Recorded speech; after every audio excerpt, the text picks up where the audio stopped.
नमस्कार दोस्तों, मैं विकास स्वागत करता हूं आपके अपने YouTube channel grow more trading में। दोस्तों तो गाइस, आज हम ऐसी एक पेनी स्टॉक के बारे में बात करने वाले हैं जो मल्टी बैगर रिटर्न देने की कैपेबिलिटी रखता है दोस्तों। और इसके मल्टी बैगर रिटर्न देने के क्या पैरामीटर हैं और किन फैक्टर पे ये स्टॉक हमें मल्टी बैगर रिटर्न दे सकता है, चेक करते हैं इसी को दोस्तों। तो आइए चलते हैं, फटाफट शुरू करते हैं। तो दोस्तों, कंपनी का नाम है सिंटेक्स इंडस्ट्री लिमिटेड। टेक्सटाइल और कॉटन बिल्डिंग यार्न की कंपनी है दोस्तों। और ये इसी में हाल ही में रूमर्स और न्यूज़ वगैरह चल रही हैं कि मुकेश अंबानी जी इस कंपनी को टेक ओवर करने वाले हैं दोस्तों।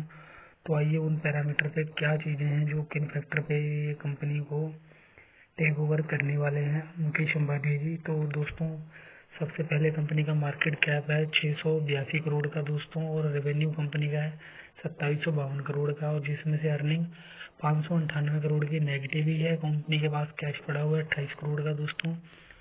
और कंपनी के पास टोटल डेप्ट है 6532 करोड़ का दोस्तों। और प्रमोटर की ओनरशिप 4.54% की है दोस्तों, जो काफ़ी कम है। और जो कंपनी की फेस वैल्यू है दोस्तों वो 1 रुपये है। और कंपनी का 52वीं लो है 3 रुपये 25 पैसे। 52वीं हाई है 20 रुपये 45 पैसे। और जो कंपनी का टोटल आउटस्टैंडिंग शेयर है ना दोस्तों, आपको यहाँ पे लॉजिक लगाना पड़ेगा और ये फेस वैल्यू पे लॉजिक लगाना पड़ेगा दोस्तों। लोगों का मिथ ये है, जैसे आलोक इंडस्ट्री में लोगों का काफ़ी मल्टीबैगर पैसा बना दोस्तों, उसी तरह ये भी कंपनी मल्टीबैगर पैसा दे सकती है बना के। इस पैरामीटरी पे लोग इसको इस कंपनी में इन्वेस्टमेंट करने के लिए होड़ लगी हुई है दोस्तों। तो पहली बात तो ये आलोक इंडस्ट्री का जहाँ तक मेरा ट्रैक रिकॉर्ड रहा है दोस्तों, उसका फेस वैल्यू 2 रुपये थी दोस्तों। और 2 रुपये की जगह पे फेस वैल्यू 1 रुपये की आ गई थी दोस्तों, स्प्लिट होकर। फिर उसके बाद अंबानी जी को और दूसरी जो कंपनी थी जेएम फाइनेंशियल, उनको शेयर अलॉट किए गए थे दोस्तों कंपनी में। और जो ये कंपनी के टोटल आउटस्टैंडिंग शेयर हैं दोस्तों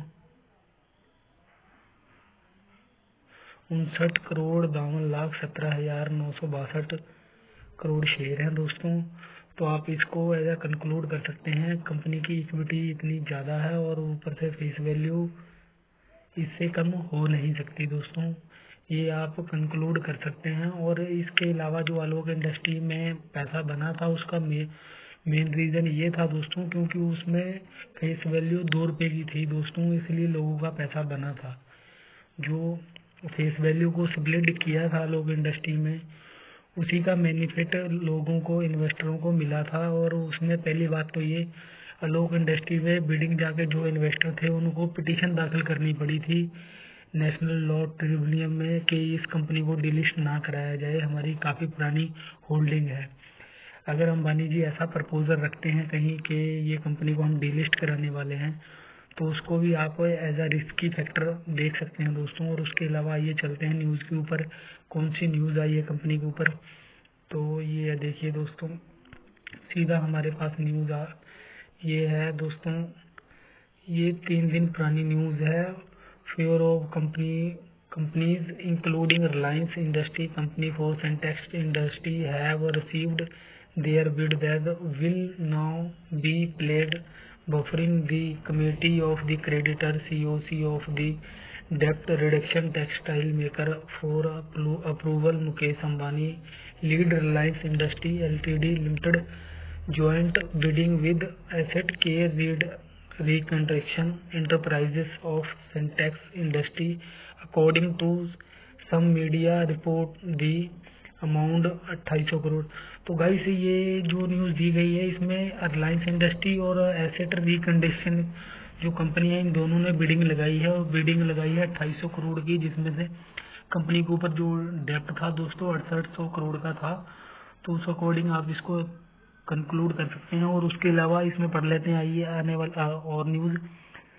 दी insolvency proportional of the Sintex industry have also receive bidding from Welspun Group from Easy Textile GHCL and Hemant Singha Venture along within Srikant Hemant Singha and Dinesh Kumar Hemant Singha last week Syntax industry and informed that the interim resolution professional has received resolution plan for the company from all 4 proposed resolution application PRI। तो guys 3 week पहले भी इन्होंने जो ये company है वेल्सपॉन की, इन्होंने भी पिटीशन और बिडिंग लगाई थी दोस्तों, तो उसका कुछ नहीं बना। अभी रिलायंस इंडस्ट्री जो ये एसेट रिकंडीशन है कंपनी है, इसको देखते हैं NCLT क्या कहती है। Received to resolution plan received from all PRI shall be included by interim resolution proposal and these shall be placed buffering the committee of creditor future creditor Syntax industry and said to resolution filing on 2 फरवरी। तो guys इन्होंने 2 फरवरी को अपनी NCLT के according NCLT में दाखिल कर दिया था भी हमें दिवालिया घोषित कर दिया जाए, तो वो चीज़ की न्यूज़ यहाँ पे दी गई है। उसके लर्निंग और conclude afford to respond submit the proceed in the CIRPC is at the final state resolution plan has been submitted. He seek agreement for the 3 week the NCLT and recording in order while agreement the matter। तो guys ये 3 week तक ही इनका जो NCLT में चलेगा case, उसके बाद इसका फैसला हो जाएगा दोस्तों, ये भी बताया गया है इस न्यूज़ में। और उसके अलावा दी NCLT hearing the matter filed by Syntax Industry former promoter Amit Dinesh Chandra Patil against the order Ahmedabad bench of the National Law Tribunal company insolvency proceeding against Syntax Industry was in April last year claim 7.5 thousand crore have been admit statement company. तो guys जो 7,500 करोड़ के against से इन्होंने NCLT पे ये case दाखिल किया था कंपनी के ऊपर, तो उसकी ये न्यूज़ बताई गई। On 25 January the committee of creditor COC hold by 15th meeting as per production under the resolution bankruptcy code the IRPC world pledge bidding COC while approve will the last 66% majority stake it is goes to NCLT final clearing।